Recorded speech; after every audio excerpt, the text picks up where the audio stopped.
الله الرحمن الرحيم كسو دوادا برنامج كيني أرمها قوسكا قوسكو وأوضب دحاتك بالشدة وانا حالك اي كبدلاوتو نولشا هادابا سيدابان كويلي كرنا قوس وناكسان waxaan idinku soo gudbin doonaa barnaamijkeena maanta aan kaga hadli doono arimaha qoyska inaan iska ilaalino wax walba oo keeni kara ismaandhaafka ama halis gelin kara nolosha qoyska inaan badino dulqaadka samirka xushmada is-aaminida wada tashiga iyo wax wada qabsiga inaan kordhino cibaadada Allah jacaylka waalidiinta xiriirinta qaraabada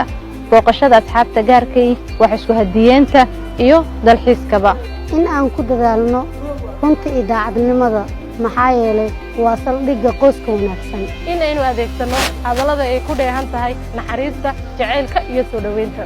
dardaaran inaan ku dhisno qoysaskeena diinta islaamka ubadkana ku barbaarino barashada culumta shareecada iyo ku dhaqankeeda waxaan rajaynayaa inaad wax badan ka faa'iideysateen barnaamijkeena maanta oo aan ugu talagalnay helidda qoyska wanaagsan haddaan gabari kula jirin noloshu guul male